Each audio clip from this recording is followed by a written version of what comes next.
മലയാള സിനിമയെ മാഫിയ സംഘം എന്ന് വിളിച്ച നടനെ ഒതുക്കി എന്ന ഹേമ കമ്മിറ്റിയിലെ പരാമർശം വലിയ ചർച്ചയായിരുന്നു.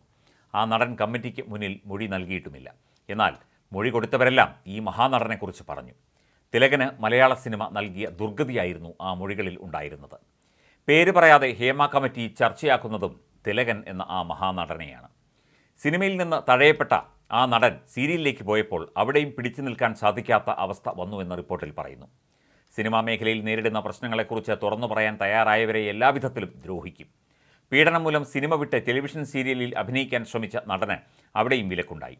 ടെലിവിഷൻ മിനി സ്ക്രീൻ പ്രവർത്തകരുടെ സംഘടനയായ ആത്മയുടെ പ്രസിഡന്റ് ഇതിനായി ശ്രമിച്ചു എന്നും റിപ്പോർട്ടിൽ പറയുന്നുണ്ട്. തിലകനായിരുന്നു ആ നടൻ. മറുനാടൻ അന്വേഷണത്തിൽ മൊഴി നൽകിയ പലരും തിലകന് വേണ്ടി സംസാരിച്ചെന്ന് വ്യക്തമാക്കിയിരുന്നു. മന്ത്രി കെ.ബി. ഗണേഷ് കുമാർ ആയിരുന്നു ഒരു ഘട്ടത്തിൽ ആത്മയുടെ പ്രസിഡന്റ്. ഗണേഷ് കുമാറിൻ്റെ പേഴ്സണൽ സ്റ്റാഫിലുള്ള ഒരാളാണ് ഈ സംഘടനയെ പരോക്ഷമായി എന്നും നിയന്ത്രിച്ചിരുന്നത്.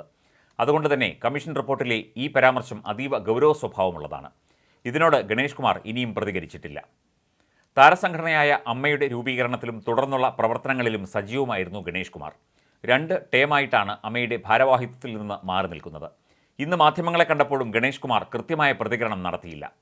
മഹാനടനെ ആത്മാധ്യക്ഷൻ തകർക്കാൻ ശ്രമിച്ചു എന്ന ആരോപണത്തിൽ മാധ്യമങ്ങൾ ഗണേഷിനോട് ചോദ്യങ്ങളും ചോദിച്ചില്ല. തങ്ങൾ ആഗ്രഹിക്കുന്നതെന്തോ അത് ഇവിടെ ചെയ്യാൻ സാധിക്കുന്ന ഒരു മാഫിയ സംഘമായിരിക്കുന്നു മലയാള സിനിമ എന്ന് പറഞ്ഞ ഒരു നടനുണ്ടായിരുന്നു. ആ നടനായിരുന്നു തിലകൻ. പേര് പറയാതെയാണ് തിലകനെക്കുറിച്ചുള്ള സൂചനകൾ ഹേമ കമ്മിറ്റി നൽകുന്നത്. അദ്ദേഹം തൻ്റെ അഭിപ്രായങ്ങൾ വെട്ടിത്തുറന്ന് പറയുന്ന വ്യക്തിയാണ്. എന്നാൽ അദ്ദേഹത്തിൻ്റെ ഈ തുറന്നു പറച്ചിലുകൾ പലർക്കും ഇഷ്ടമായില്ല. മലയാളത്തിലെ ഏറ്റവും മികച്ച നടന്മാരിൽ ഒരാളായിരുന്നു അദ്ദേഹം. അദ്ദേഹത്തിൻ്റെ അഭിനയ പ്രതിഭയിൽ ആർക്കും എതിരഭിപ്രായമുണ്ടായിരുന്നില്ല. എന്നിട്ടും അദ്ദേഹത്തെ സിനിമയിൽ നിന്ന് മാറ്റി നിർത്താൻ കഴിഞ്ഞു. 10-15 പേർ ചേർന്ന് അദ്ദേഹത്തെ സിനിമയിൽ നിന്ന് പുറത്താക്കി. ഇതാണ് റിപ്പോർട്ടിലുള്ള പരാമർശം. ഈ നടൻ പിന്നീട് സിനിമ വിട്ട് സീരിയലിൽ എത്തി. എന്നാൽ അവിടെയും ശക്തമായ ഈ ലോബിയുടെ പിടിയിൽ നിന്ന് അദ്ദേഹത്തിന് രക്ഷപ്പെടാൻ സാധിച്ചില്ല. സീരിയൽ താരങ്ങളുടെ ആത്മ എന്ന സംഘടനയാണ് അവർ ഇതിനായി ഉപയോഗിച്ചത്. ആ സമയത്ത് ആത്മയുടെ അധ്യക്ഷൻ ഒരു സിനിമാ നടൻ കൂടിയായിരുന്നു. 10-15 വ്യക്തികൾ തീരുമാനിച്ചാൽ ആരെയും സിനിമയിൽ നിന്ന് മാറ്റി നിർത്താം. ചെറിയ കാരണങ്ങൾ മതി അതിന്. റിപ്പോർട്ടിൽ വിശദീകരിക്കുന്നത് ഇതൊക്കെയാണ്. അവസരങ്ങൾക്കായി വിട്ടുവീഴ്ച ചെയ്യാത്തവരെ സിനിമയിൽ നിന്ന് പുറത്താക്കാൻ വലിയ മാഫിയ സംഘം തന്നെ പ്രവർത്തിക്കുന്നുണ്ടെന്നും ഹേമ കമ്മിറ്റി വിശദീകരിക്കുന്നു.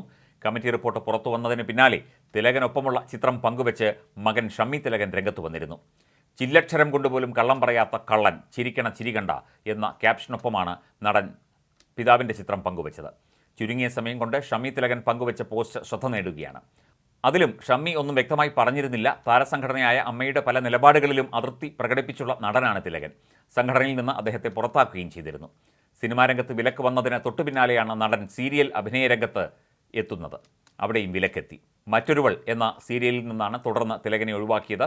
സീരിയൽ താരങ്ങളുടെ സംഘടനയായ ആത്മയുടെ നിർദ്ദേശപ്രകാരമാണ് അദ്ദേഹത്തെ സീരിയലിൽ നിന്ന് ഒഴിവാക്കിയത് എന്നും വ്യക്തം. അമ്മയുടെ വിലക്കുള്ളയാളെ സീരിയലുമായി സഹകരിപ്പിക്കാൻ കഴിയില്ല എന്ന് ആത്മാ നേതാവ് നടൻ പൂജപ്പുര രാധാകൃഷ്ണൻ നിർമ്മാതാവിനെ അറിയിച്ചിരുന്നതായി അന്ന് മാധ്യമങ്ങൾ റിപ്പോർട്ട് ചെയ്തിരുന്നു. ഇന്ന് മന്ത്രി കെ.ബി. ഗണേഷ് കുമാറിൻ്റെ പേഴ്സണൽ സ്റ്റാഫിൽ അംഗമാണ് പൂജപ്പുര രാധാകൃഷ്ണൻ. ഗണേഷിൻ്റെ പാർട്ടിയായ കേരള കോൺഗ്രസ് ബിയുടെ ജില്ലാ പ്രസിഡന്റും. മറ്റൊരുവൾ എന്ന സീരിയലിൻ്റെ ഷൂട്ടിംഗ് കോവളത്ത് നടക്കാനിരിക്കുകയായിരുന്നു. തലേദിവസം രാത്രി വൈകിയെത്തിയ തിലകനെ സീരിയലിൽ നിന്ന് ഒഴിവാക്കിയതായി നിർമ്മാതാവ് അറിയിക്കുകയായിരുന്നു. സീരിയൽ താരങ്ങളുടെ സംഘടനയായ ആത്മ ജനറൽ സെക്രട്ടറി പൂജപ്പുര രാധാകൃഷ്ണൻ്റെ നിർദ്ദേശപ്രകാരമായിരുന്നു സീരിയൽ നിർമ്മാതാവ് തിലകനെ വിളിച്ച് ഇക്കാര്യം അറിയിച്ചത്. അന്ന് ഇതെല്ലാം വലിയ വാർത്തയായി. ആ സമയത്ത് സൂര്യ ടി.വിയിൽ സംപ്രേഷണം ചെയ്തു വരുന്ന സീരിയലാണ് മറ്റൊരുവൾ. വാണി വിശ്വനാഥ് മുഖ്യ കഥാപാത്രമായിട്ടുള്ള സീരിയലിൽ പ്രധാന വേഷമായിരുന്നു തിലകൻ കൈകാര്യം ചെയ്തിരുന്നത്.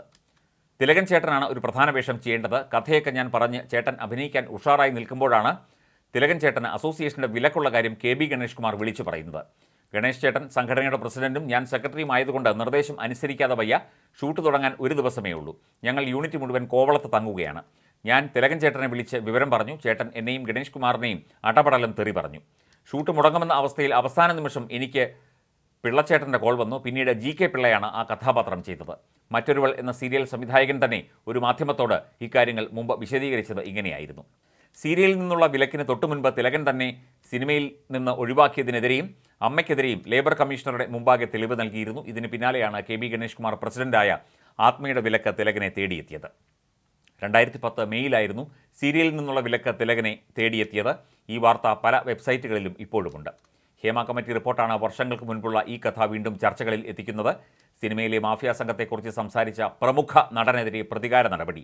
ഈ നടനെ സിനിമയിൽ നിന്ന് മാറ്റി നിർത്താൻ ശ്രമങ്ങളുണ്ടായി എന്നും ഹേമ കമ്മിറ്റി സമർപ്പിച്ച റിപ്പോർട്ടിൽ പറയുന്നു. നടുക്കുന്ന ലൈംഗിക അതിക്രമങ്ങളുടെ നേർസാക്ഷ്യമാണ് ഹേമ കമ്മിറ്റി റിപ്പോർട്ടിൽ പരാമർശിക്കുന്നത്. 289 പേജുകൾ പുറത്തുവന്നതിൽ സിനിമയിലെ സ്ത്രീ ജീവനക്കാർ നേരിടുന്ന മനുഷ്യാവകാശ ലംഘനങ്ങളും ശാരീരിക മാനസിക പീഡനങ്ങളുമാണ് വെളിപ്പെടുത്തിയിരിക്കുന്നത്.